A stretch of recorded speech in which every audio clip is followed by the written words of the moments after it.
De todos os personagens de Game of Thrones, talvez nenhum tenha começado com tanto potencial e terminado de forma tão frustrante quanto o Rei da Noite. Desde sua primeira aparição, ele representava algo muito maior do que qualquer vilão comum, mas, conforme a série avançou, essa figura misteriosa e aterrorizante acabou sendo reduzida a um simples obstáculo de roteiro, e o que poderia ter sido um dos antagonistas mais marcantes da televisão virou uma grande decepção. Ricardo, o problema não foi só o que fizeram com o personagem, mas tudo o que ele simbolizava dentro da história. O Rei da Noite carregava um significado que ia muito além da guerra ou da fantasia. Ele era a personificação do mal, da ameaça que sempre esteve crescendo. Só que no fim, toda essa construção foi jogada fora em troca de uma solução apressada e sem impacto. No vídeo de hoje, a gente vai entender melhor como Game of Thrones estragou o seu melhor vilão. Bom, seja bem-vindo ao Cê Tá Ligado e bora pro vídeo.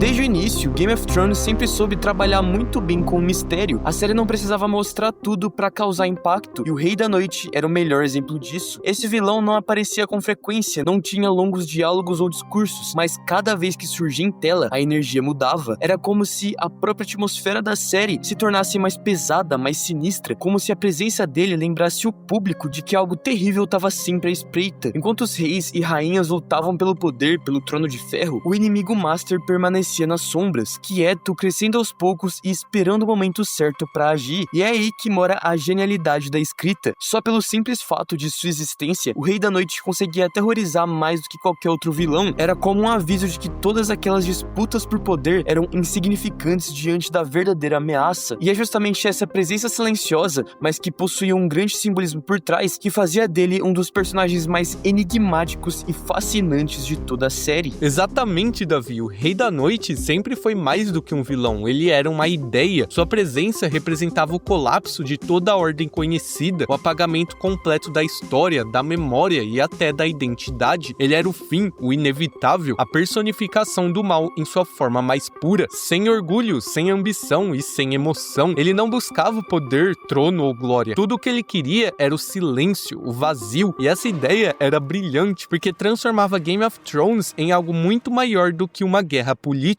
Era uma luta entre a vida e a morte. Enquanto os personagens buscavam deixar um legado, o Rei da Noite vinha para apagar todos eles da existência. Ele era o esquecimento, e é por isso que suas aparições tinham tanto impacto, porque por alguns instantes a série deixava de falar sobre ambição e começava a falar sobre o fim da civilização, da esperança e da própria humanidade. O mais curioso é que durante muito tempo o Rei da Noite era quase como um mito. Nas primeiras temporadas, ele era apenas uma lenda contada entre os patrulheiros da muralha, uma daquelas histórias antigas sobre o inverno eterno e os caminhantes brancos criadas apenas para assustar crianças. Para os nobres de Westeros, tudo isso não passava de superstição, coisa de gente simples do norte. A guerra pelo trono, as intrigas e alianças pareciam muito mais urgentes do que qualquer ameaça que existisse além da muralha. Por isso que quando o Rei da Noite finalmente surge em cena, lá pela quarta temporada, o impacto é tão forte. Mesmo que antes a gente já viu em breves momentos os caminhantes, é ali que tudo se intensifica, a lenda se torna carne, o mito ganha olhos, e tudo aquilo que os personagens tratavam como folclore, de repente se revela real, mais real do que qualquer disputa pelo trono. É o momento em que Game of Thrones mostra que o verdadeiro terror não tá nas traições ou nas batalhas políticas, mas naquilo que ninguém acreditava que pudesse voltar, ou sequer existir. A origem do personagem também é fascinante. Ele não era um tirano que surgiu do nada, nem alguém que escolheu o caminho da maldade. Na verdade, o Rei da Noite foi uma vítima. Criado pelos Filhos da Floresta, ele nasceu de um ritual sombrio feito para deter os humanos que ameaçavam o mundo natural. Só que essa tentativa de defesa saiu do controle. Aquela criatura criada para proteger acabou se tornando algo que ninguém podia conter. A arma perdeu o propósito e virou pura destruição. Uma força que não distingue aliados de inimigos, apenas apaga tudo que vier pelo caminho. O mais interessante é que essa origem dava ao personagem um peso quase mitológico. Diferente de vilões movidos movidos por vingança, orgulho ou loucura, o Rei da Noite era movido por algo muito mais abstrato, quase além da compreensão humana. Ele não buscava poder, mas sim o fim do mundo, o apocalipse. Poucas vezes uma série conseguiu criar uma sensação de ameaça tão poderosa com tão pouco. Mesmo que ele aparecesse tão poucas vezes durante a série, a cada nova aparição, o seu nível de perigo aumentava ainda mais. Era uma ascensão que crescia gradativamente. Em Heart Home, por exemplo, ele deixa de ser apenas uma lenda distante e se torna uma força palpável. Quando ele surge no meio do caos e com um simples gesto faz todos os mortos se levantarem, o público entende que está diante de uma entidade que, a princípio, nenhum homem seria capaz de deter. A partir daí, o vilão não apenas se torna mais perigoso, mas assume uma dimensão quase mítica. Algum tempo depois, quando ele consegue matar o dragão de Daenerys, fica evidente que nada, absolutamente nada, conseguiu parar. E então, quando a muralha, o símbolo máximo de resistência e proteção de Westeros, é destruída em questão de segundos, é a prova definitiva. O apocalipse havia se tornado realidade. Com cada passo desse avanço, Game of Thrones parecia anunciar que estava preparando o maior confronto de sua história. O Rei da Noite havia se tornado a materialização de todas as ameaças, o grande inimigo que uniria todos os povos de Westeros contra ele. Tudo indicava que a jornada dos personagens, de uma forma ou de outra, culminaria nesse ponto, a verdadeira batalha final. O inverno, antes tratado como metáfora, agora era físico, devastador e inevitável. A série havia prometido algo monumental, não apenas uma batalha épica, mas um embate entre a vida e a morte, entre tudo que a humanidade construiu e a força que vinha para apagar cada traço disso. Era a promessa de um fim inevitável, de proporções quase divinas. Há muito tempo, Game of Thrones vinha preparando o terreno para isso. A série parecia pronta para entregar algo épico, mas foi quando esse momento finalmente chegou, no ápice de tudo, que Game of Thrones se autodestruiu.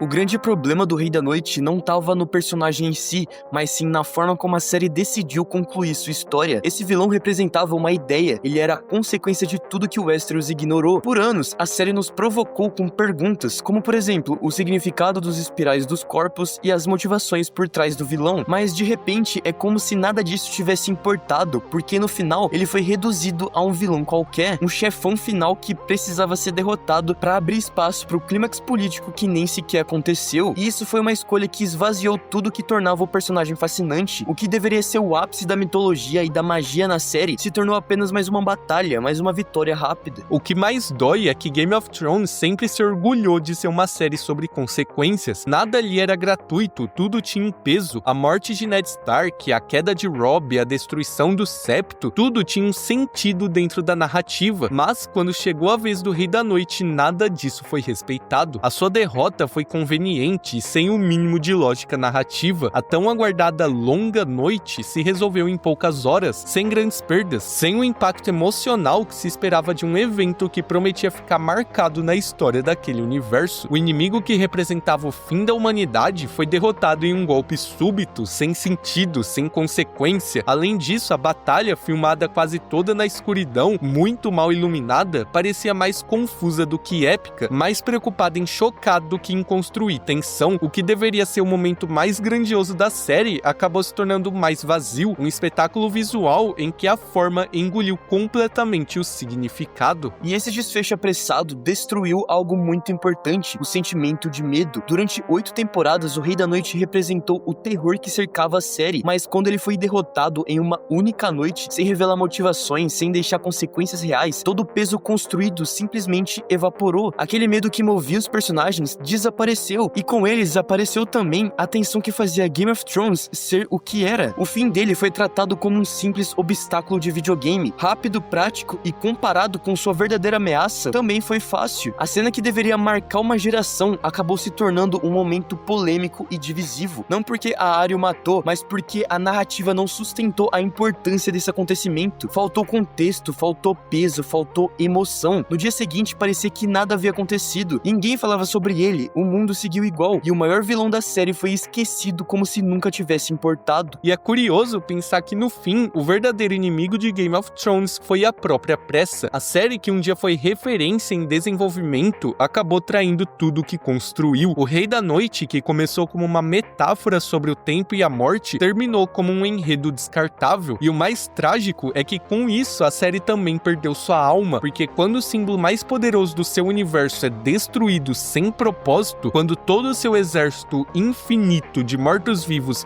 é destruído em questão de segundos, tudo em um único episódio, tudo que resta é o vazio. No fim das contas, o Rei da Noite não foi derrotado apenas por uma adaga de aço valeriano. Ele foi derrotado pelo próprio roteiro, pela falta de coragem de encarar o que ele realmente representava. E é por isso que até hoje tantos fãs se frustram com o final, porque a morte dele não simboliza vitória, simboliza a perda da profundidade, da construção e da grandiosidade que tornaram Game of Thrones uma das maiores séries já feitas.